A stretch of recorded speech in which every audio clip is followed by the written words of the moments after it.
Mingus Fingers by David Sandner and Jacob Weisman. A reading by David Sandner.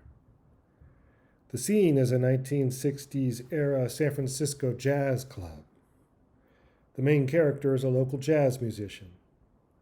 Because of family issues, he's watching his nephew, Kenny, for the summer. Kenny has a strange magic about him, somehow connected to music.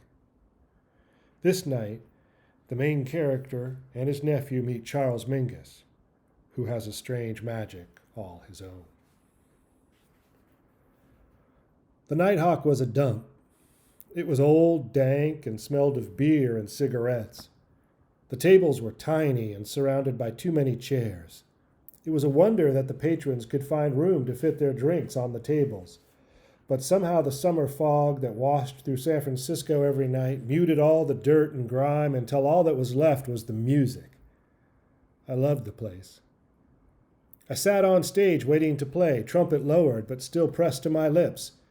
Kenny sat at the back of the club with Liza. They had a special section for underage patrons, a fenced-off area way in the back that made you feel that you were watching an exhibit at the zoo rather than a live performance by human beings. Liza hated sitting back there. Kenny loved the Nighthawk. Maybe he just wanted to get closer to me, but if so, it worked. I took him there most every night I played, and many other nights as well, enough nights that I began to feel guilty about it. He'd made friends with Helen, the owner's wife, who worked the cash register at the front door.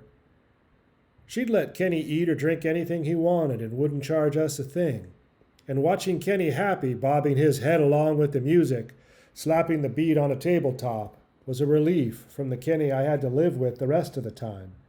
He was so quiet that I'd almost forget that he was there, and then he'd turn up all of a sudden, right underfoot. The club brought us both relief. But I decided I'd make an effort to be a real parent, and keeping Kenny up late at night seemed to be one of the things I was going to have to stop doing. Just not tonight. Tonight, the after-hours session was really cooking. If it hadn't happened to me before, I don't know what I would have done. Instead, when the bass player's appearance began to change, I merely squinted my eyes in an effort to pretend everything was normal. It wasn't, though. The groove he was laying down was too smooth, too pure. I even knew enough to expect the change when the music was that good. His skin began to blotch and his neck began to stretch until I was looking at a giraffe in a tuxedo. Nobody else noticed. Nobody else ever did. The first time it had happened, I was just out of high school playing in a band back in New Orleans, in a club on the corner of 8th and Franklin.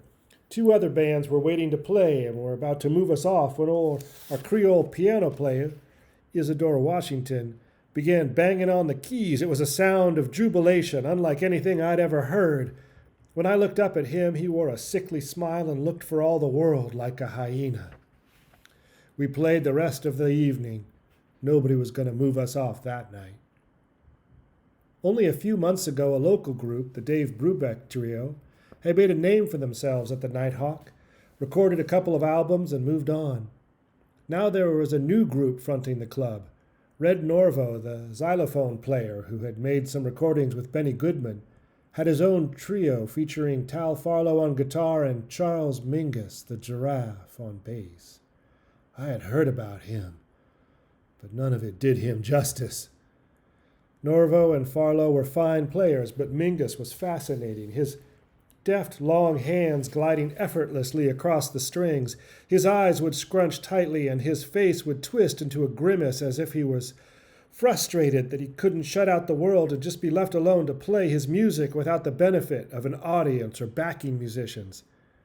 Mingus had played with everybody I admired.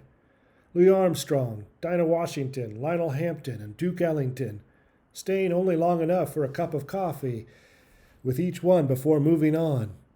In the end, though, he must have been too defiant, too much his own man. Tonight?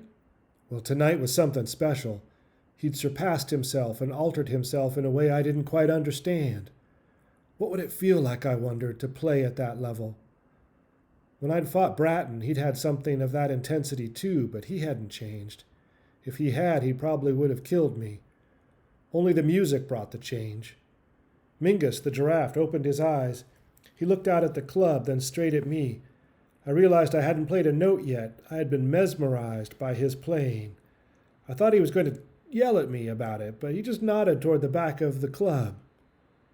"That's your boy, isn't it?" he said loud enough for me to hear. I looked out at Kenny, not quite understanding the question. My boy? It didn't seem quite right. My son? No, I said. My sister. Mingus dropped right back into playing. He turned away from me, and then impossibly he took his playing up to a whole other level. One maybe I didn't know existed. One I didn't want to know existed. The giraffe tilted his long head back and began to croon, his neck undulating at the effort. The weird keening thrilled me like an electric shock, a shiver running up my spine. I started to play smooth and deep. This was what it was all about. Not those endless nights out on the road, not the endless hours practicing, hoping to be able to record a record nobody would ever listen to anyway. None of that mattered. Just to be in the moment. I never changed, though. I waited for it, but it never came. After the show, when everybody else had gone home, Mingus sat at the piano on the stage. Kenny standing beside him, looking up into his face while Mingus played, explaining how chords went together, how the music went together to make music out of noise. Mingus was a man again, a young man with a sharp, hurt look in his eyes. He leaned back and half turned to me as I came up. He put one hand on Kenny's shoulder. "You have to teach him to play," Mingus told me. I nodded. "He likes Count Basie a lot," I said. "He's crazy about Billie Holiday and Louis Jordan. He knows the good stuff already. Now he just needs to know the bad. Then he can play in the soul." I wasn't sure what Mingus was talking about anymore, but I nodded anyway, as if it all made perfect sense.